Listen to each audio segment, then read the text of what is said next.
주일 예배에 오신 모든 분들을 축복합니다. 오늘 이렇게 어제 간밤에도 비가 많이 내렸고 어제 저녁에 저희가 예배당 이렇게 했을 때만 해도 빗물이 별로 많이 새지 않았었는데 또 이렇게 스며 있던 게 계속해서 흘러나오고 그런 것 같습니다. 저희 교회 예배당뿐만 아니라 다른 곳에서도 보니까 굉장히 그런 분들이 굉장히 많이 올라와요. 카페 목회를 하시는 그런 목사님들도 카페에 막 우리 스며든다 이런 이야기들도 굉장히 많이 다른 예배당들도 어떤 분들이 올라오는 걸 봤습니다. 이렇게 비가 많이 내리지만 정말 우리 가운데 주시는 그 하나님의 끝없는 사랑과 그 놀라운 은혜를 우리가 깊이 묵상하며 하나님께 더욱 집중하고 우리의 삶을 의탁하기를 원합니다. 우리 한번 앞뒤 좌우로 가정에 계신 분은 가정에서 함께 서로를 축복하며 격려했으면 좋겠습니다. 주님의 이름으로 사랑합니다. 축복합니다. 하트도 한번 날려주시고요. 해주시면 좋겠습니다.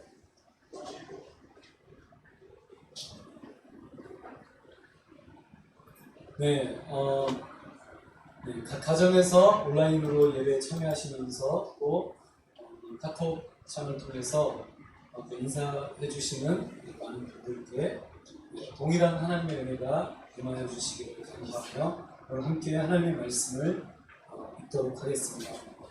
오늘 함께 나누실 하나님의 말씀 이사야서 44장 21절에서 28절까지 말씀입니다.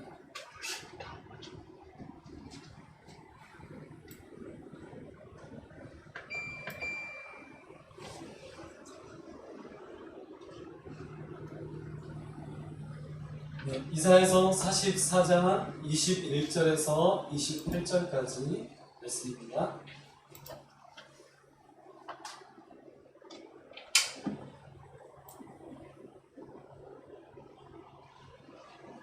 천천히 말씀을 찾아주시고요.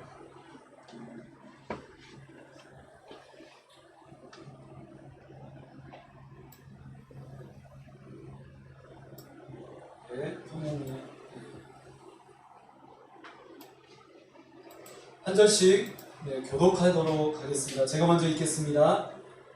야곱아 이스라엘아 이 일을 기억하라. 너는 내 종이니라.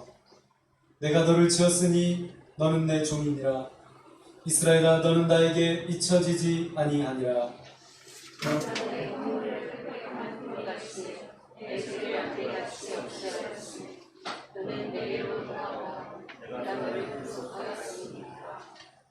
여호와께서 이 일을 행하셨으니 하늘아 노래할지어다.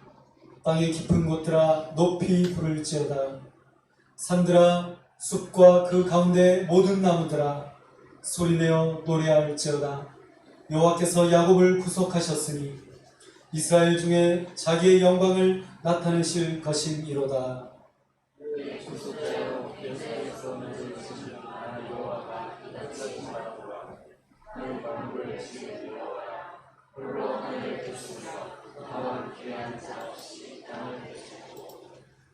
헛된 말을 하는 자들의 증표를 패하며 점치는 자들을 미치게 하며 지혜로운 자들을 물리쳐 그들의 지식을 어리석게 하며 그의 정의를 세워주며 예루살렘의 계획을 성취하게 하며 예루살렘에 대하여는 이르되 거기에 사람이 살리라 하며 유다 성읍들에 대하여는 전멸될 것이라. 내가 그 확대한 것들을 돋구시키라 하며 기쁨에 대하여는 이르기를 마르라. 내가 내 강물들을 마르게 하리라 하며 그것에 대하여는 이르기를 내 범죄자라. 내가 나의 모든 기쁨을 성취하리라 하며 예루살렘에 대하여는 이르기를 종거리 되리라 하며 성전에 대하여는 내 기초가 놓여지리라 하니라. 아멘. 오늘 잠시 함께 보실 짧은 영상은 YTN 사이언스에서 방영했던 애플 신사업 UFO가 내려왔다 라는 이 제목의 영상을 잠시 시청하시고 계속해서 함께 말씀을 나누도록 하겠습니다. 우주선을 닮아서 UFO라고 불리던 애플의 신사옥이 오는 4월에 문을 엽니다.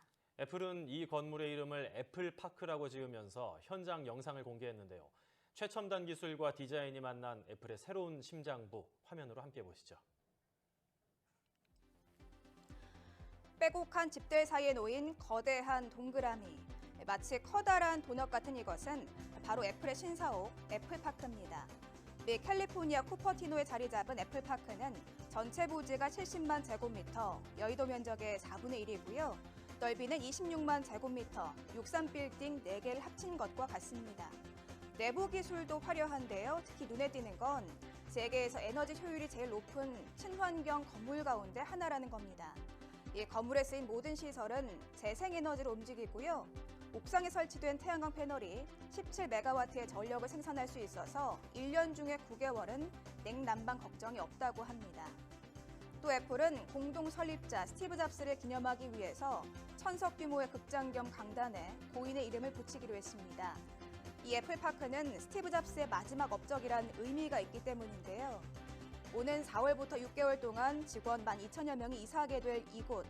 혁신을 주도하는 애플이 만든 또 하나의 작품이 아닐까요?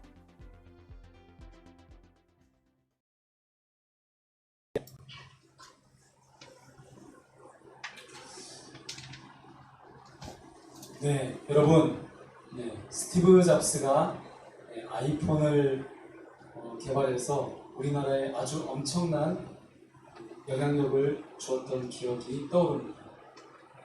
처음 이 아이폰이 나왔을 때 우리나라에서는 아직 이 스마트폰이 어찌 보면 개발조차 되지 않았어요. 그러니까 상용화, 대중화되지 않았을 그런 상황이었습니다. 그래서 처음 저도 이 아이폰을 이렇게 만졌을 때 굉장히 놀랬던 그런 기억이 있습니다. 그런데 이 애플 신사옥을 보면서 저는 이제 다른 영상도 예전에도 보았었는데요. 이 건물이 건축되는 그런 과정을 이렇게 그린 그런 영상들도 있는데 제가 이거 짧은 내용으로 준비를 했습니다. 이 건축물을 보면서 꼭 한 번은 가보고 싶다라는 그런 마음이 듭니다. 이 세계에 굉장히 위대한 건축물들이 굉장히 많지만 한 번쯤은 꼭 가보고 싶은 정말 굉장히 첨단 여러 가지 문법들이 사용됐다고 하는 이 애플 신사옥에 한 번쯤 꼭 가보는 것이 저의 작은 바람이기도 합니다. 제가 왜 오늘 이런 건축 얘기에 대해서 말씀드리냐면 제가 아주 오래전에 한 10년도 넘은 것 같습니다. 10몇 년 전에 부목사 시절에 서울에 있는 한 아파트에 신방을 간 적이 있습니다. 그런데 제가 이 사진을 보여드리는 것처럼 굉장히 넓고 또 작은 아파트였습니다. 그런데 이제 거기에서 신방을 마치고 예배를 드리고 제가 나왔는데 나오는 길에 권사님 한 분이 그러시는 거예요. 권사님, 여기 아파트 이렇게 작고 이렇게 좀 초라해 보이지만 무시하지 마세요. 그러는 거예요. 저는 무시한 적은 없거든요. 그래서 이제 하시는 말씀을 들어보니까 그 당시만 하더라도요, 10몇 년 전이고 이게 몇십억인 거예요. 그렇게 자꾸 이렇게 흐르면 안 돼요. 여러분, 그래서 지금도 보니까요, 저는 제가 목사가 되었던 이유가 그 한 가지가 어떤 거였냐면 이 돈 때문이었습니다. 돈에 관심이 있어서 목사가 되었다고요? 정반대입니다. 제가 청년 시절에 예를 들어서 명절에 시골에 내려가고 또 친척들에게 인사를 드리러 가고 이런 일이 생기면 다 하시는 말씀이 아주 오래전에 여러분 기억나시나요? 인사가 어떤 내용이었는지 혹시 기억이 나시나요? 아주 오래전에 그냥 사람을 만나면 평범한 인사, 대박 맞으세요. 이게 인사였습니다. 그러면서 그 어르신들이 하시는 말씀이 너는 성경에서 돈 많이 벌어서 부모님께 효도해라 이런 말씀만 하시는 거예요. 그래서 돈 저는 그게 굉장히 싫었습니다. 제가 돈이 많았기 때문도 아니고 저희 부모님이 뭐 부자이셨기 때문도 결코 아니었어요. 그냥 그렇게 돈의 노예처럼 살아가는 그런 구조, 그냥 그런 말들이 저는 굉장히 싫었습니다. 그래서 저는 하나님을 알고 싶은 그런 마음에 그냥 정말 하나님을 좀 더 알고 싶어서 신학에 입문하게 되었습니다. 물론 다른 여러 가지 과정들도 있었지만 여러분, 저는 그런 기억이 떠오릅니다. 그래서 오늘 제가 이 사진을 보여드리는 이유는 사실은 돈을 벌려면 제가 이제 지금에 와서 이렇게 나이가 들고 여기에 와서 보니까요, 돈을 버는 방법들이 있더라고요. 아마 뭐 직장 생활을 하시는 분들은 훨씬 저보다 먼저 이런 것들을 다 알고 계셨을 것입니다. 저는 관심도 없었고 뭐 집을 산다거나 뭐 저축을 해서 뭐 어떻게 뭐 청약을 받는다 이런 것들도 진짜 아무런 관심이 없었습니다. 아내가 증인일 겁니다. 그런데 여러분, 돈을 벌려면요, 얼마 전에도 그 기사를 보니까 평생 일해서 저축을 해도 그렇게 해서 모은 돈보다 아파트 한 채를 잘 삽니다. 그러니까 뭐죠? 예를 들어서 지금 뭐 세종시 아파트 값이 엄청 올랐다고 합니다. 실제로 제가 들어보니까 설교 시간에 이런 말씀 드리기가 좀 그렇습니다.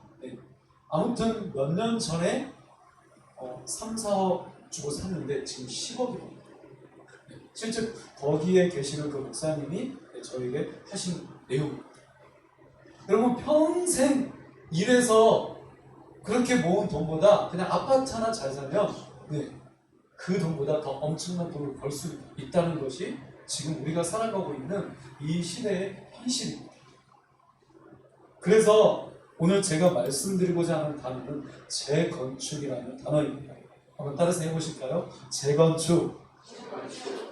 사실 재건축은 여기에 계신 분들과는 별 관련이 없는 그런 내용인 것 같습니다. 저하고도 관련이 사실 없습니다. 그런데 아까 제가 보여드린 그 한 건물, 한 아파트, 그곳에 사신 분들에게는 이 재건축이라는 것은 굉장히 큰 이슈입니다.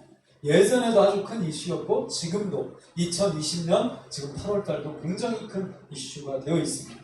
왜냐하면요, 재건축을 잘하면 어떻게 된다고요? 그 아파트 값이 확 뛰어오르기 때문에 엄청난 돈을 소유하거나 벌 수 있기 때문입니다. 그런데 여러분, 오늘 제가 더 구체적으로 말씀드릴 내용은 바로 이것입니다. 하나님도 재건축에 많은 관심이 있으시다는 것입니다. 동의가 되시나요? 하나님도 재건축에 관심이 있으실까요? 없으실까요? 그래서 제가 정말이야? 하나님이 재건축에 관심이 있으시다고? 제가 이런 주제를 가지고 오늘 말씀을 나누려고 합니다. 그래서 오늘 말씀은요, 제가 크게 아예 설명을 해드리고 말씀을 나누려고 합니다. 두 파트로 나뉘었습니다. 두 개로 나눴는데 각 첫 번째에서 4개로 쪼갰고 뒤에도 4개로 쪼개서 딱 2가지로 나뉘었고 그 다음에 주제는 딱 한 가지입니다. 재건축입니다. 재건축. 자, 그러면 먼저 창세기 1장 1절 말씀을 함께 읽도록 하겠습니다. 앞에도 뭐 화면에도 지금 말씀이 나가고 있고 그리고 어떻게 지금 화면에도 온라인에도 서비스가 되고 있을 것 같습니다. 창세기 1장 1절 말씀 함께 읽어주세요. 시작.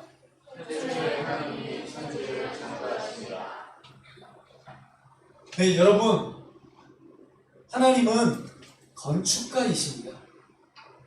우리는 하나님을 종종 건축가라고 생각하지 않습니다. 그런데 하나님은 건축가라는 사실을 우리는 알 수 있습니다. 왜냐하면 창세기 1장 1절을 통해서도 말씀하고 계신 것처럼 하나님은 천지를, 우주를 창조하신 분이시기 때문입니다. 하나님은 우주와 태양계와 행성과 별들을 만든 심오한 설계자이고 예술가이자 건축가입니다. 하나님은 지구의 자연계와 모든 동식물들을 만들어내셨고 특히 그 어느 누구도 흉내낼 수 없는, 말하고 듣고 생각하고 결정하고 행동하는 그 유일한 존재인 세상에서 가장 독특하고 특이한 바로 여러분, 바로 그 인간을 만든 건축가이자 창조자이십니다. 그렇기 때문에요, 하나님은 자신이 만든 그 건축물들에 대하여, 창조물들에 대하여, 그 재건축에 대해서 아주 지대한 관심을 가지고 있다는 것을, 일단 우리가 내가 그 건물을 지었다면 여러분 어떻습니까? 그 건물에 관심을 가지게 됩니다. 내가 집을 지었다면 어떻겠습니까? 관리하고 보수하고, 또 때로는 아주 낡게 되었다면 재건축을 하는 것에서도 관심을 가질 것입니다. 하나님도 마찬가지라는 사실입니다. 자, 그러면 두 번째로 이사야서 1장 4절 말씀을 한번 함께 찾아보시도록 하겠습니다. 성경을 가지신 분들은 한번 말씀을 찾아주시면 더 감사하겠습니다. 이사야서 1장 4절 말씀입니다.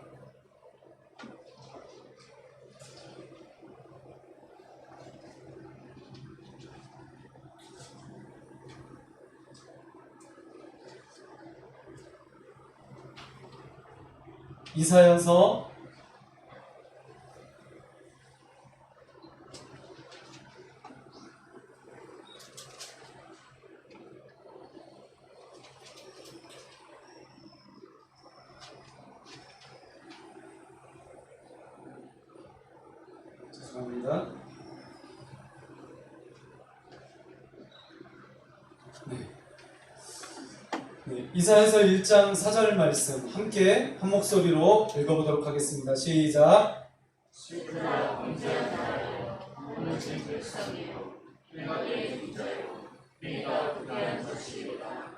그들이 여호와를 부르며 이스라엘의 거룩하신 이를 아무리 불리하고 불러거두다. 여러분, 하나님께서 자신의 창조물들에 대하여 재건축에 대해서 왜 관심이 계시냐면요, 바로 타락이라는 이 단어 때문입니다. 그래서 이사야서 1장 4절 말씀에도 슬프다 번제한 나라요 허물진 백성이요 행악의 종자요 행위가 부패한 자식이로다 라고, 그 하나님의 백성이라고 칭하는 하나님도 나는 너희들의 하나님이다 라고 말하는 그 이스라엘 백성들을 향해서 여러분 이렇게까지 말씀하고 계십니다. 물론 창세기에도 이 구체적인 내용들, 아담과 하와의 그 타락의 내용들이 잘 기록되어져 있습니다. 그래서 오늘 먼저 이 배경을 잠시 함께 생각해보고 나누려고 합니다. 여러분, 먼저 이스라엘 나라가 어떻게 시작되었는지 우리가 잠시 한번 다시 함께 나눠보려고 합니다. 이스라엘 나라의 시작은 여러분 어떻게 시작되었죠? 아브라함을 부르심으로 시작되었습니다. 그래서 하나님께서 아브라함을 부르셨는데 아브라함에게 이삭이라는 아들이 주어졌고, 물론 다른 아들들도 있었죠. 이삭이라는 아들이 주어졌고, 또 이삭의 아들 누구인가요? 야곱과 에서를 거쳐서, 그리고 또 야곱의 자녀 12자녀 중에 또 요셉을 통해서 애굽에서 그들의 민족이 번성하기 시작했습니다. 사실 이때까지만 해도 이스라엘이라는 이 민족은 그냥 나라 자체가 아예 없었습니다. 나라가 존재하지 않았습니다. 그런데 여러분, 어떻게 해서 이 나라가 시작되었나요? 하나님께서 모세를 부르시고 그 모세를 통한 이스라엘 백성들의 출애굽, 이집트에서 탈출한 이 엄청난 이 역사적 사건을 통해서 가나안 땅에 정착하게 되었고, 그러므로 그곳에서 이제 12지파들이 각각 분할된 그 땅에서 이스라엘이라는 나라를 이루고, 그리고 그들의 이 찬란한 문화가, 이 찬란한 이 나라의 영광이 다윗 왕 시절, 그리고 솔로몬 왕 시대에 이르러서 엄청난 꽃을 피우게 되었습니다. 그래서 그들이 건축했던 예루살렘 성, 그리고 너무나 아름다운 이 하나님의 성전, 그래서 이 영광이요 정말 저 멀리 있는 나라들에게까지 그 소문이 퍼져서 그 멀리 있는 그 나라에서 스바라는 그 여왕이 찾아와서 탐복하기에 이르렀던 사실을 우리는 보게 됩니다. 그런데 여러분, 그들의 이 찬란한 문명 속에서 그들의 욕심으로 인해 하나님을 잃어버리고 우상을 숭배하고 타락하기 시작했습니다. 그리고 끝없이 말씀하시는 그 선지자들의 그 예언처럼 북이스라엘과 남유다의 멸망이 실제로 시작되게 되었습니다. 그래서 이스라엘 나라는 멸망을 당하는 이 과정 속에서도 항상 나라의 회복이 다윗과 솔로몬 시대의 회복, 예루살렘의 회복, 성전의 회복이라는 간절한 기도 제목과 환상을 언제나 가지고 있었습니다. 그래서 지금도 마찬가지죠. 그래서 이스라엘 백성들은요, 하나님의 회복, 이것을 생각할 때 무엇을 생각한다고요? 예루살렘의 회복, 하나님의 성전의 회복, 자신의 그 건축물들에 대한 회복을 생각하고 있다는 것입니다. 그런데 여러분, 그들의 힘으로 이런 회복이 정말 일어날 수 있을까요? 여기에서 우리는 이사야서의 배경을 한 번 더 살펴보려고 합니다. 먼저 44장 22절 말씀, 우리가 아까 읽었던 말씀 22절 말씀을 함께 다시 한번 읽도록 하겠습니다. 함께 읽어주세요. 시작.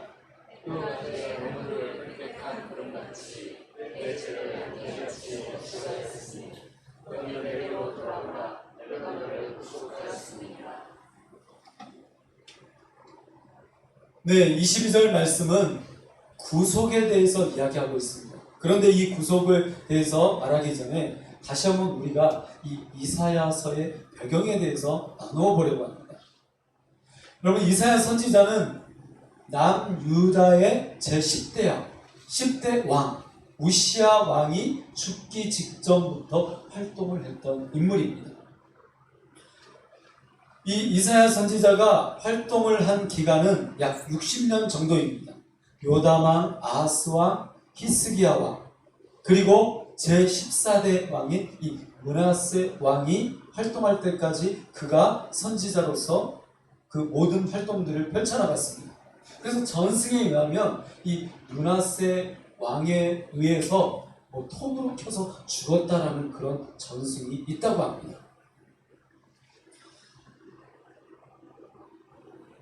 이 이사야 선지자가 이렇게 60여 년 동안 이 활동을 했는데요. 이때 제가 언젠가 한번 지도를 통해서 말씀드렸던 것처럼 이 북이스라엘과 남유다는 이 지리적으로는 애굽과 아수르에 둘러싸여 있는, 남쪽과 북쪽에 있는 이 애굽과 그리고 아수르의 그 틈바구니에 있는 그런 상황이었습니다. 그래서 여러분 어떻습니까? 만약에 아수르라는 나라가 공격을 해오면 그러면 어떻게 대처를 할까요? 자신의 군사력으로, 자신의 힘으로, 자신의 그 나라의 힘으로 대항하지 못할 때는 어떻게 하죠? 옆에 있는 나라의 힘을 빌려 올 수밖에 없습니다. 그래서 이 북이스라엘과 남유다는 정책이 달랐습니다. 서로 협력해서 그렇게 대항을 했던 게 아니라 서로 다른 방향 속에서 이 아수르를 대적하게 되었습니다. 그래서 친애굽 정책을 펼치기도 하고 친아수르 정책을 펼치기도 하는 그런 시대적 상황 가운데 북이스라엘과 남유다는 그렇게 처해 있었습니다. 그래서 이 이사야 선지자는 이러한 시기적 상황 가운데 평생을 남유다를 향해서 책망과 경고와 구원, 그리고 먼 훗날에 아직 국가 체제를 갖추지도 못했던 이 바벨론에 의해서 남유다가 멸망할 것이다 라는 하나님의 말씀을 예언하기에 이르렀습니다. 여러분, 중요한 내용은 아직 국가 체제를 갖추지도 않은 이 바벨론이 남유다를 무너뜨리게 될 것이다 라는 말씀을 예언했다는 것입니다. 그리고 더군다나 아직 출현하지도 않았던 이 페르시아의 고레스 왕이라는 이 고레스라는 이름을 예언하게 됩니다. 이 고레스라는 이 사람이, 이 왕이 바벨론을 멸망시키게 될 것이다. 그리고 하나님의 그 일들을 펼치게 될 것이다 라는 말씀을 선포하기에 이르릅니다. 그리고 이 말씀은 메시아의 출현과 사역, 그리고 세상 끝날에 있을 여호와의 심판과 구원, 그리고 메시아에 의한 천년 왕국의 성취에 대한 하나님의 놀라운 계획과 말씀을 담아서 예언하고 있는 내용이기도 합니다. 그런데 이 이사야서의 이 예언 중에서도 가장 중요한 예언은 이사야서 전체 흐르고 있는 오늘 22절 말씀에서도 반복되고 있는 구속이라는 단어, 구원이라는 그 예언의 단어입니다. 자, 그러면 첫 번째 이 말씀을 제가 마무리 지으려고 합니다. 여러분, 이상 세 가지 창조, 타락, 이 구속이라는 이 내용을 통해서 하나님께서 이사야 선지자가 첫 번째로 말하고 있는 내용은 무엇인가요? 먼저 우리가 다시 한번 이사야서 43장 1절 말씀, 43장 1절 말씀을 함께 읽도록 하겠습니다. 다시 한번 함께 읽어보도록 하겠습니다. 시작.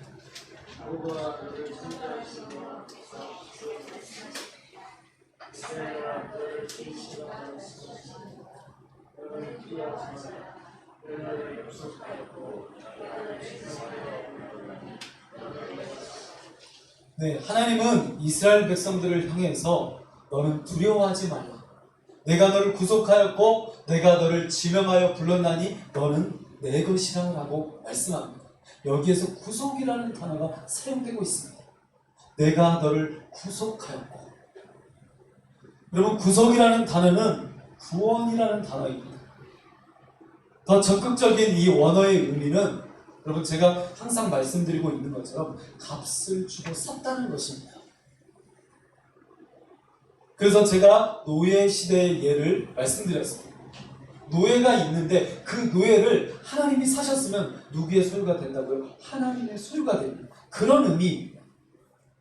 그런데 23절 말씀에도 44장, 우리가 아까 읽었던, 맨 처음에 읽었던 44장 오늘 본문의 23절 말씀에도 여호와께서 야곱을 구속하셨으니 라고 구속의 단어가 여기서도 사용되고 있습니다. 또 24절 말씀에도 내 구속자여 모태에서 너를 지은 나 여호와가 이같이 말하노라. 여기에서도 구속이라는 단어가 사용되고 있고요. 또 뒤에도 말씀드리지만 22절 말씀에도 너는 내게로 돌아오라. 내가 너를 구속하였음이니라.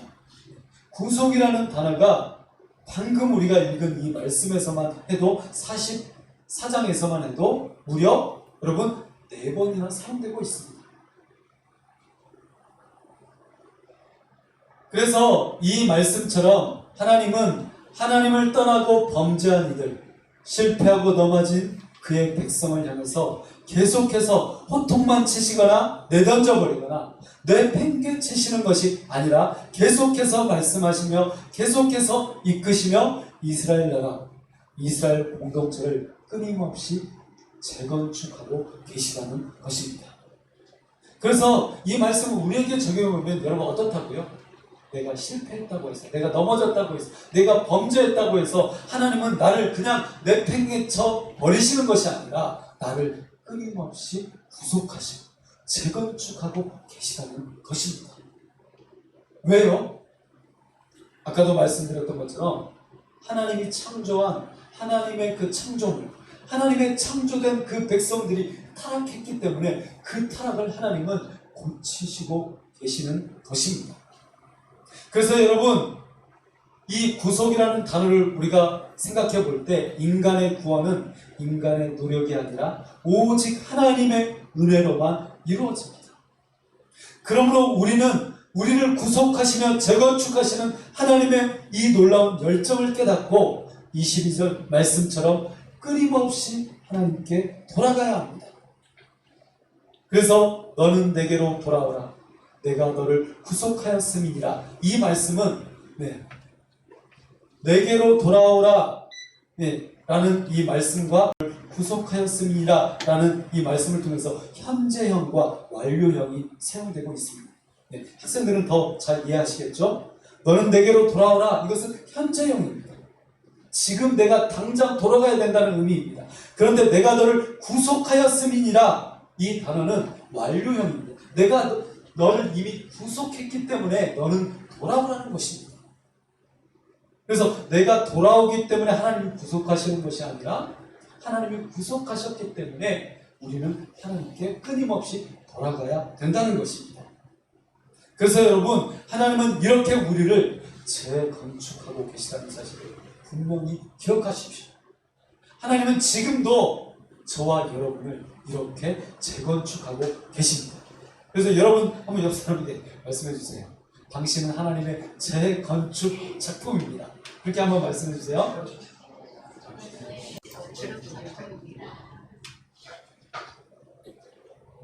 그래서 여러분, 우리는 실망하지 않습니다. 내 처지는 정말 이 모양 이 꼴인데 하나님이 나를 재건축하신다니, 여러분 새로운 소망이 생기지 않습니까? 저는 새로운 소망이 생깁니다. 두 번째 말씀을 나누도록 하겠습니다. 26절 말씀을 함께 다시 한번 읽도록 하겠습니다. 시작.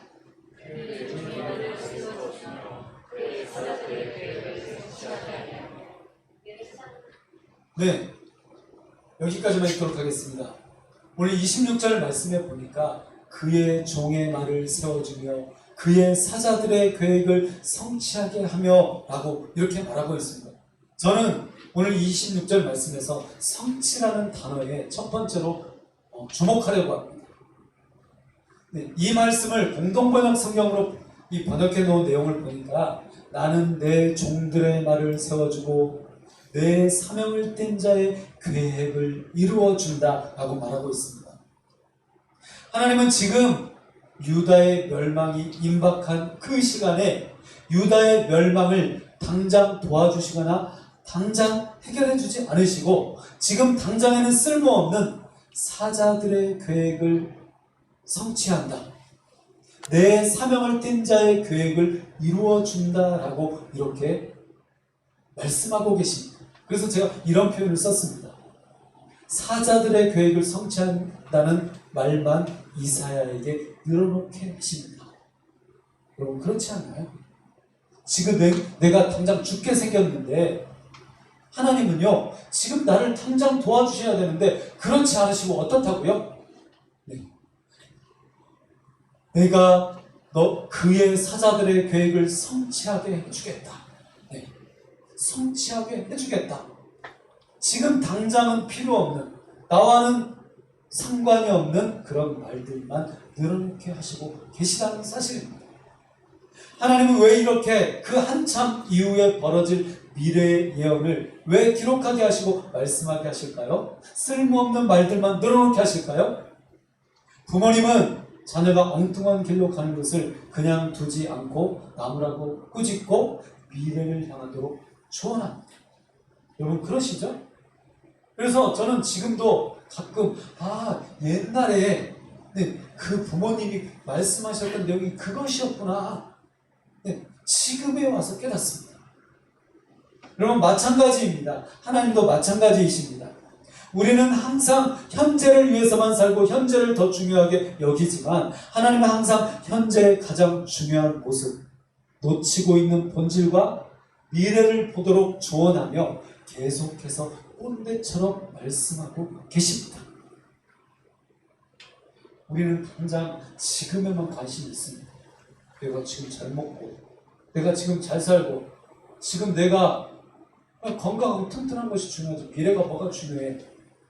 물론 여러분 미래를 중요하게 생각하고 준비하시는 분들이 많으시죠. 그런데 하나님은요 지금 가장 중요한 모습, 놓치고 있는 본질을 바라보게 하신다는 것입니다. 그래서 말씀하고 계시다는 거죠. 그래서 하나님의 성취는 나의 계획의 성취가 아닙니다. 바로 하나님의 계획의 성취입니다. 다시 한번 이것을 말씀드리면 하나님의 성취는 하나님의 말씀을 붙들고 사는 자의 자기 자신을 위한 성취가 아니라는 것입니다. 여러분 무슨 말입니까? 내가 하나님의 말씀을 붙들고 있기 때문에 내가 계획한 그 계획이 이루어지고 내가 계획한 그 뜻이 이루어지고 그런 것이 아니라는 것입니다. 잘 기억하셔야 합니다.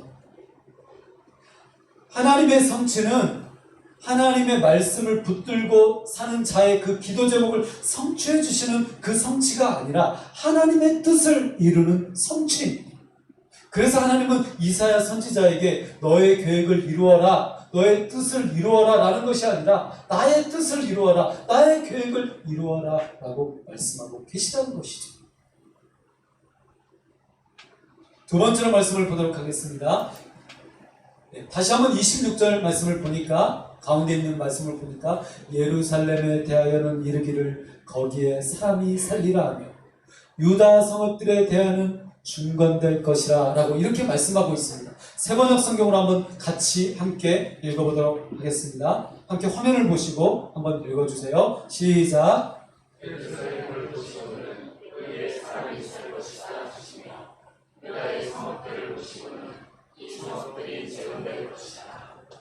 네, 하나님께서 이사야 선지자를 통해서 말씀하고 계시는 것은 이 예루살렘을 보시더니 여기에 사람이 살 것이다, 다시 살게 될 것이다 라는 의미입니다. 이렇게 말씀하고 계시고, 또 유다의 성읍들을 보시고는 이 성읍들이 재건될 것이다. 여러분 따라서 해볼까요? 재건될 것이다. 재건될 것이다. 네, 여기에서 재건축이라는 단어가 사용되고 있습니다. 재건. 네, 중건이라고 말하고 있지만 세번역 성경을 통해서 보니까 재건이라는 단어입니다. 지금의 단어로 이야기하자면, 현실적인 단어로 이야기하자면 재건축이라는 단어. 네, 그래서 여러분, 하나님은 재건축에 관심이 너무나 많으시다는 것입니다. 어떤 재건축입니까? 네, 오늘 그것에 대해서 말씀드리려고 합니다. 하나님은 아직 멸망하지도 않은 나라, 이 유다를 향해서 멸망할 것이다, 포로로 끌려갈 것이다 라는 악담을 그렇게 이사야를 통해서 쏟아 놓으셨습니다. 그런데 이런 이사야가 어떻게 말한다고요? 거기에 사람이 살리라, 중건될 것이다 라고 말한다는 것입니다. 이때 그 당시 왕들을 비롯해서 대부분의 사람들은 이 말을 귀담아 듣지 않았습니다. 아니, 어쩌면 이미 이 상황을 다시 돌이키기에는 늦어버렸습니다. 그러나 하나님의 잔소리가, 이 이사야의 악담이, 또 그리고 하나님의 심판의 목적이 여러분 어디에 있다는 것을 우리는 깨닫게 됩니까? 재건축에 있다는 것을 깨닫게 됩니다. 하나님은요, 이미 재건축의 계획을 세우고 계시다는 것입니다. 그런데 이사야 선지자가 이렇게 아무리 이야기해도 지금 당장 유다 백성들은 뭐가 필요한가요? 적군이 불러가는 것, 우리가 안전하고 평안하게 사는 것, 이것에만 관심이 있었다는 것입니다. 그런데 하나님은 그 이스라엘의 역사 속에, 유다의 역사 속에 아주 느리게 계획하고 계시고, 느리게 움직이고 계시고, 느리게 말씀하고 계시다는 것을 우리는 다시 한번 오늘도 이 말씀을 통해서 깨닫게 됩니다. 하나님은 지금 유다의 멸망과 바벨론에 끌려가는 70년의 이 공포스럽고 이 잔인하고 지루한 이 과정 속에 진정한 예루살렘, 진정한 성전, 진정한 나라, 진정한 인생, 진정한 신앙, 그리고 진정한 재건축이 무엇인지 저와 여러분에게 묻고 계십니다.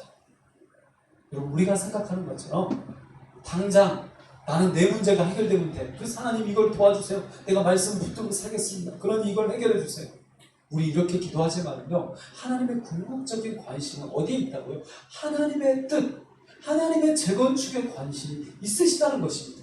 여러분, 이것을 깨닫는 것이야말로 굉장히 중요한 것이라고 저는 믿습니다.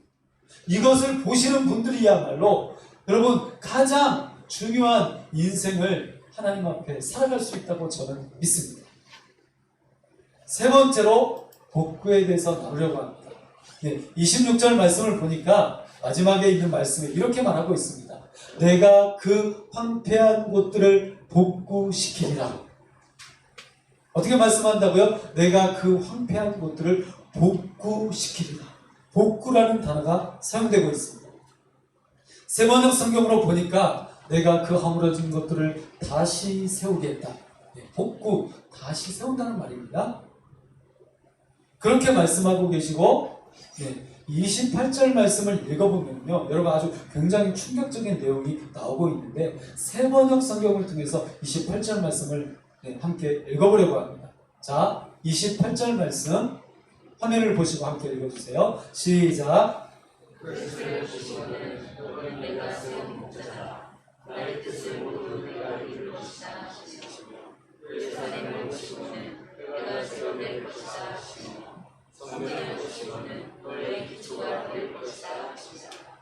네, 하나님이 복구하시는 방법, 다시 세우시는 방법을 보니까 28절에 고레스라는 이름이 등장하고 있습니다. 여러분, 고레스는 누구죠? 아까 제가 말씀드렸죠? 네, 페르시아의 왕입니다. 그런데 아직 그의 세력이 등장하지 않은 때입니다. 나타나지 않은 때입니다. 그런데 이사야 선지자가 이 고레스라는 이름을 예언하고 있다는 충격적인 사실입니다. 그런데 하나님이요, 이 고레스를 향해서 어떻게 말씀하신다고요? 너는 내가 세운 목자다. 그럼 굉장히 중요한 내용입니다. 나의 뜻을 모두 네가 이룰 것이다. 그런데 이 고레스는 누구인가요? 유다 백성인가요? 어떤 이스라엘 피해 그 혈통을 이어받았나요? 그렇지 않습니다. 이방인, 페르시아의 왕입니다. 유다와 이스라엘과는 전혀 상관없는 인물입니다. 그런데 하나님이 그 고레스를 향해서 너는 내가 세운 목자다. 나의 뜻을 모두 네가 이룰 것이다 라고 말하고 있습니다. 하나님이 이스라엘을 재건시키기 위해서, 복구시키기 위해서, 재건축하시기 위해서 고레스를 지금 예언하고 계시다는 것입니다. 여러분, 지금 그 위대한 바벨론의 영광이 아직 제대로 시작되지도 않았는데 지금 이사야는 하나님의 비전을 보며 그 엄청난 바벨론의 영광을 꺾고 이스라엘의 재건축을 도와줄 하나님의 사명을 이룰 이 고레스를 향해서 너는 내가 세운 목자야. 나의 뜻을 네가 모두 이룰 것이다. 이렇게 말씀하고 계시다는 것입니다. 그리고 예루살렘을 보면서 어떻게 말씀하신다고요? 네가 재건될 것이다. 그리고 성전을 바라보시며 너의 기초가 놓일 것이다. 이렇게 말씀하고 계시다는 사실입니다. 한마디로 말해서 여러분, 기적이 일어난다는 것입니다. 내가 정말 절망에 빠졌는데 더 이상 아무것도 할 수 없었는데 전혀 기대하지 않았던 저 세상의 사람, 신앙생활도 하지도 않는 사람, 그 사람이 갑자기 나를 도와주고 나를 세워주고 그렇게 된다는 것입니다. 그러면 두 번째로 이제 말씀을 맺으며 오늘 말씀을 마무리하도록 하겠습니다. 하나님은 지금도 구속의 재건축, 복구의 재건축, 하나님의 재건축을 인간의 역사 속에, 바로 여러분이 살아가고 있는 여러분의 그 인생의 역사 속에 진행하고 계십니다. 현재도 진행하고 계시다는 것입니다. 그래서 하나님은 오늘 또 이사야를 통해서 또다시 저와 여러분에게 말씀하고 계십니다. 그래서 이사야 선지자가 기록해 놓은 이 말씀은요, 현재 진행형입니다. 놀랍게도 유다에게만 주셨던 말씀이 아니라 지금 이 시대를 살아가고 있는 저와 여러분에게도 똑같이 내가 너를 재건축하겠다, 내가 너를 다시 복구하겠다, 다시 세우겠다, 내가 너의 기초를 다시 놓겠다라고 말씀하고 계시다는 것입니다. 그런데 누구를 통해서요? 고레스를 통해서. 전혀 우리가 생각할 수 없었던 전혀 새로운 방법을 통해서 하나님은 이루시겠다는 것입니다. 그래서 지금도 여전히 교회를 다니는 사람의 모습보다, 그냥 신앙생활을 하는 사람의 모습보다 하나님의 말씀으로 사는 사람의 모습이 더 중요합니다. 여러분, 이 말씀을 제가 좀 세게 말씀드리자면 이런 내용입니다. 교회 백날 첫날 다녀봤자 쓸모없다는 것입니다. 하나님의 말씀을 인식하고 하나님의 말씀을 묵상하고 그 말씀과 동행하며 그 말씀을 깨닫고 그 역사 속에, 그 인생 속에 하나님의 나라가 어떻게 이루어지는지, 하나님의 말씀이 어떻게 역사하는지, 하나님의 그 말씀이 내 인생을 어떻게 이끌고 계시는지, 어떻게 그 고레스를 세우고 그 고레스를 통해서 어떻게 하나님의 나라를 이루어가시는지, 세상의 역사를 어떻게 이루어가시는지 이것을 깨닫는 사람. 여러분 이 사람이 진짜 신앙생활 하는 사람이라는 것입니다. 왜냐하면 하나님이 복구하시는 이 재건축은 인간의 방법이 아닌 하나님의 기적적인 말씀, 고레스의 방법으로 진행되기 때문입니다. 그래서 여러분 말씀을 붙잡아야 하는 것입니다. 말씀에 붙들림 당해야 하는 것입니다. 저는 이 고레스의 등장이 예수의 오심을 예언하고 있는 말씀이라고 믿습니다. 고레스가 등장한다. 예수가 등장한다.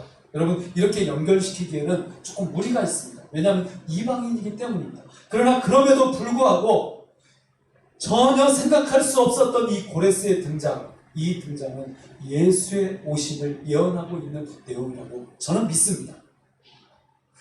여러분 예수의 구속, 예수의 오심은 이사야서의 핵심입니다.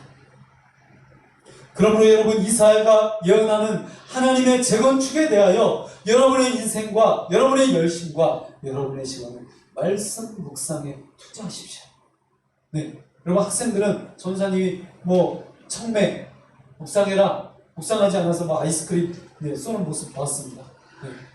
그렇게 해서라도 여러분 말씀을 붙들어야 합니다. 네. 아이스크림이 아니라 저는 제가 큐티 안 하면 제가 10,000원짜리 뷔페 그냥 다 쏠게요. 여러분 이런 사람들이 나와야 합니다. 아멘? 아멘? 네, 아멘. 여러 사람이 했습니다. 네, 작년부에서 목사님 제가 말씀 묵상 하루라도 안 하면 제가 성도들 다 모시고 가서 밥 한번 다 쏘겠습니다. 여러분 이런 분들이 나오셔야 합니다. 아멘? 어쩔 수 없이 아멘 하시는 모습 감사합니다. 네. 여러분 이런 도전에 우리는 휩싸여야 합니다. 그러면 반드시 하나님이 진행하시는 여러분 안에 예루살렘의 재건축은 반드시 실현되고 반드시 새로운 기초가 새롭게 놓이게 될 것입니다. 왜냐하면 하나님은 살아계신 분이시기 때문입니다. 하나님의 이 말씀은 이 이사야서의 예언은 역사 속에 실현되었고 지금도 실현되어져 가고 있기 때문입니다. 여러분 이 놀라운 하나님의 재건축을 그 놀라운 사실을 여러분들이 붙드시기를 예수 그리스도의 이름으로 간절히 축원합니다. 함께 기도하시겠습니다. 오늘 이 말씀을 붙들고 하나님께 기도하며 나아갈 때 아버지 하나님, 내가 나를 위하여, 나의 목표를 위하여, 나의 목적을 위하여 나는 그렇게 하나님의 이름을 부릅니다. 내가 힘들 때만, 내가 어려울 때만, 혹은 내가 기쁠 때만 하나님의 이름을 부릅니다. 하나님, 그렇게 우리가 하나님을 나의 이기심을 위해서, 나의 목적을 위해서 이용하는 그런 신앙의 초보에 머물지 않게 하여 주시옵소서. 하나님께서 그 이스라엘과 유다의 역사 속에서 엄청난 하나님 나라의 재건축을 진행해 나가고 계시는 것처럼 모든 이방과 모든 열방의 그 족속들을, 그 열방의 왕들을 통하여 하나님의 나라를 세워가시고 계시는 것처럼 아버지 하나님, 하나님의 주권을 보게 하여 주시옵소서. 하나님의 역사심을 바라보게 하여 주시옵소서. 하나님이 어떤 분이신지 아버지 하나님 우리가 목독케 하여 주시옵소서. 이사야의 예언이 어떻게 실현되었는지 아버지 하나님 그 말씀을 두려워하며 그 말씀을 붙들고 내 인생을 거기에 투자하게 하여 주시옵소서. 말씀 앞에 서게 하여 주시옵소서. 이사야 선지자가 계속해서 예언하고 있는 것처럼 메시아의 오심, 예수의 오심, 아버지 하나님 여호와의 그날, 아버지 하나님 그날을 기대하며 아버지 하나님 그날을 묵상하며 우리가 하나님의 말씀 앞에 나가게 하여 주시옵소서. 살아계신 아버지 하나님 내 안에 하나님의 재건축이 이루어지게 하여 주시옵소서. 새로운 예루살렘이 주님 세워지게 하여 주시옵소서. 새로운 성전이 건축되게 하여 주시옵소서. 하나님의 새로운 교회가 세워지게 하여 주시옵소서. 바로 여기 앉아있는 나를 통하여, 지금 예배드리고 있는 나를 통하여 하나님의 나라가 세워지게 하여 주시옵소서. 우리 다 함께 하나님께 기도하며 나가기를 소원합니다. 우리 다 함께 동성으로 기도하며 하나님께 나가겠습니다. 살아계신 아버지 하나님, 내 이름을 나는 앞에 부탁합니다. 아버지 하나님, 내 욕심을 위해서 살았던, 나의 만족을 위해서 살았던, 그냥 주어진 대로만 살았던, 기쁠 때만 기도하고 찬양했던 나의 이기적인 모습을 주님 앞에 고백합니다. 아버지 하나님, 하나님께서 계속해서 말씀하심에도 불구하고 그 말씀 안에 거하지 않았던, 그 말씀을 붙들지 않았던, 그 말씀 안에 나를 복종시키지 않았던 나의 이기적인 모습을 주님께 고백합니다. 아버지 하나님, 내 영을 불쌍히 여기시고 내 영을 새롭게 하여 주시옵소서. 도저히 가망이 없는, 도저히 희망이 없는 그 상황 속에 말씀하시는 아버지, 그 상황 속에 이방인들을 통하여, 그리스를 통하여 하나님의 뜻을 이루시는 아버지, 그 하나님의 일들을 바라보게 하여 주옵소서. 예수 그리스도의 오심을 바라보게 하여 주옵소서. 그 예수 그리스도가 나의 일부가 아니라 나의 전부가 되게 하여 주옵소서. 그 예수 그리스도를 통하여 아버지 하나님, 하나님 나라가 펼쳐지고 나의 인생이 하나님 나라에 속하게 되고 내 인생이 그 말씀에 이끌리게 되고 그 말씀을 통하여 하나님의 역사가 펼쳐지는, 아버지 하나님, 하나님의 교회가 세워지는 놀라운 일들을 보게 하여 주시옵소서. 아버지 하나님, 지금 여기에 있는 나를 통하여, 이 작은 나를 통하여, 이 작은 나의 시련을 통하여 일하여 주시고 역사해 주시고, 네가 하나님의 말씀을 붙들 때 그 말씀을 통하여 일하여 주시옵소서. 그 말씀을 통하여 역사하여 주시옵소서. 지금 가정에서 예배드리고 있는 온 성도들 가운데, 오늘 예배당에서 예배하고 있는 모든 성도들 가운데 이 하나님의 말씀을 도전을 허락하여 주시옵소서. 이 하나님의 재건축이 인생과 그 삶 가운데, 그 직장 속에서, 그 학교 속에서, 그 학원 속에서, 아버지는 그 캠퍼스 속에서 일어나게 하여 주시옵소서. 그 가정 속에서 일어나게 하여 주시옵소서. 이 하나님의 놀라운 이 재건축의 역사가 교회 가운데 일어나게 하여 주시옵소서. 주신 아버지 하나님, 우리의 인생을 닦아, 우리의 삶을 닦아, 나의 삶을 하나님 앞에 냈습니다. 하나님의 그 거룩하신 뜻대로 주님 나를 재건축하여 주시옵소서.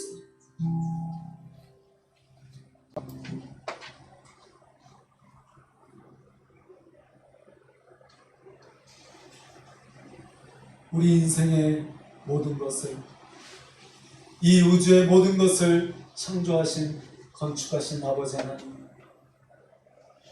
우리가 타락하여 하나님을 떠나고 내 욕심대로, 내 육신대로, 내 마음대로, 내가 이끌리는 대로 그렇게 살다가 아버지 하나님, 하나님이 나를 재건축하신다는 그 말씀을 듣고 이사야 선지자의 이 예언의 말씀을 붙들고 하나님께 돌이킵니다.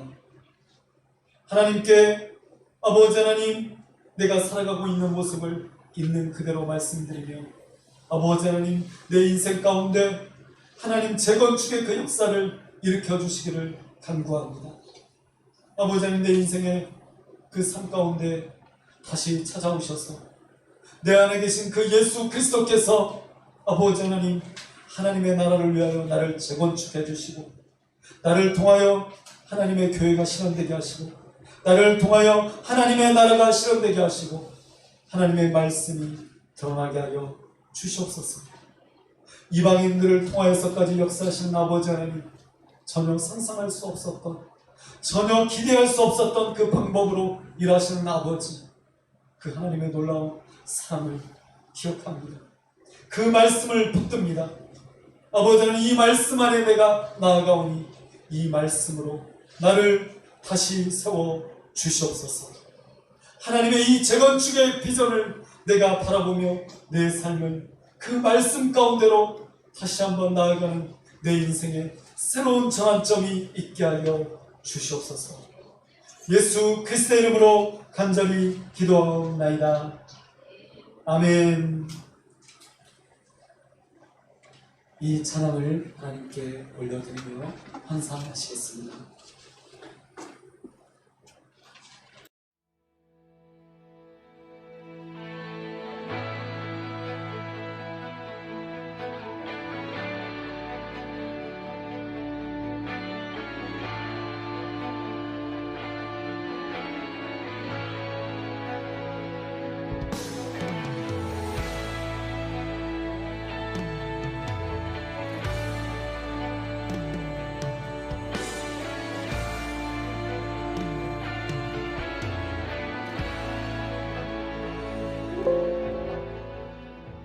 시대의 밤은 깊어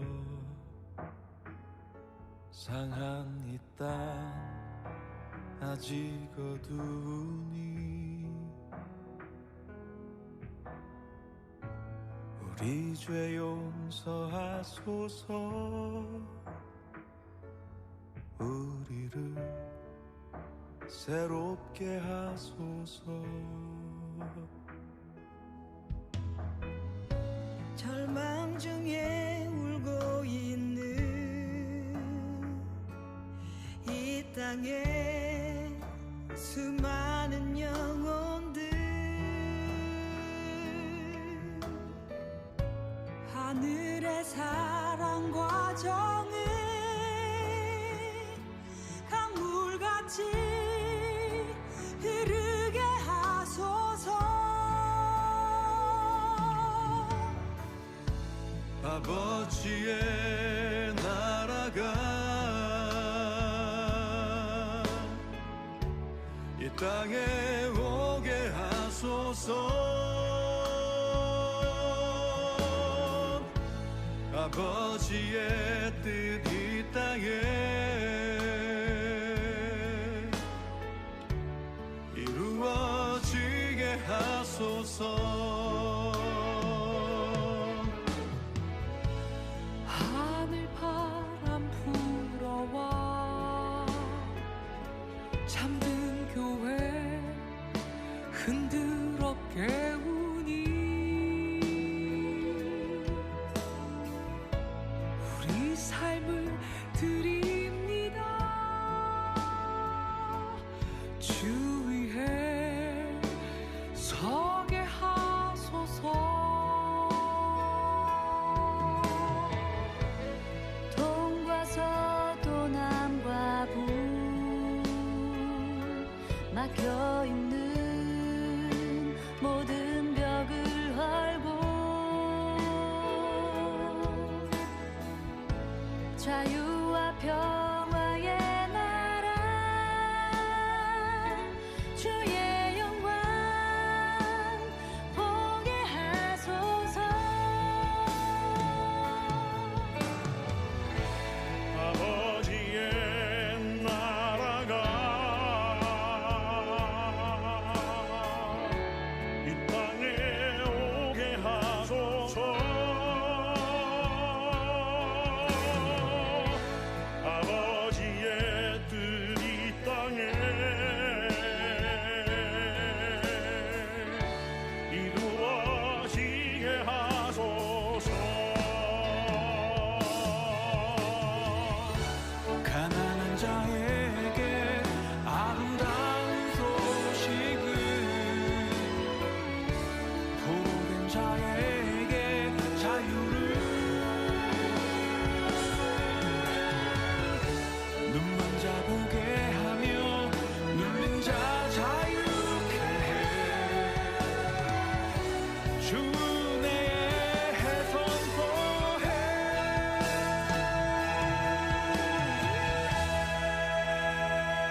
코로나19 시대가 여러 가지 많은 어려움들을 주고 있지만 또 이렇게 태풍이 다가오고 비가 많이 내리면서 많은 어려움들을 주고 있지만 우리는 여전히 하나님의 백성이고 하나님의 나라, 그 하나님의 나라를 살아가고 있는 그런 존재임을 우리가 기억했으면 좋겠습니다. 그런 마음으로 함께 서로를 축복하고 오늘 헌금 기도와 축도로 예배를 마치도록 하겠습니다. 한번 주변 옆에 계신 분들에게 하나님의 이름으로, 예수 그리스도의 그 이름으로 사랑하고 축복합니다. 한번 더 축복하시고 예배를 마치도록 하겠습니다. 사랑합니다. 축복합니다. 살아계신 하나님, 이렇게 연약한 나를 향하여 그토록 오래도록 선지자들을 통하여 예언하셨던 그 예수 그리스도를, 그 복음을, 그 이름을 나에게 생명으로 주심을 감사합니다. 그 예수 그리스도를 믿는 자들에게 영원한 생명을 허락하심을 감사합니다. 이 땅을 살아가지만 그 예수로 인하여 하나님의 나라를 살게 하심을 감사합니다. 오늘도 그 마음으로 내 존재를, 내 인생을 하나님 앞에 내려놓고 예배하며 나아가오니 아버지 하나님, 우리의 인생 전체를 하나님 앞에 드리오니 나를 받아 주시옵소서. 오늘 이 시간에 우리의 물질의 일부를 구별하여 하나님의 것임을 고백하며 내 인생 전체가 나에게 주어진 모든 것들이 하나님의 것임을 표시하며 하나님 앞에 드리오니 이 물질을 받으시고 하나님의 그 놀라운 방법으로 그 고레스를 통하여 또한 오병이의 그 기적을 통하여 역사하여 주시옵소서. 하나님의 방법으로 채워주시고 하나님의 방법으로 새롭게 하여 주시옵소서. 지금은 우리 주 예수 그리스도의 은혜와 하나님 아버지의 거룩하신 사랑과 성령님의 기름 부으심, 하나님의 재건축을 사모하며 바라보는 온 믿음의 지체들 가운데 이제로부터 영원토록 함께 계실지어다.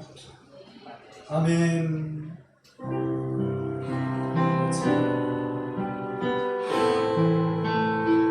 나의 하나님의 이름을 높여드리며 하나님의 이름을 선축하며 온 만유를 통치하시는 거센신 아버지, 그들을 창조하시는 그 하나님을 찬양하며 높여드립니다.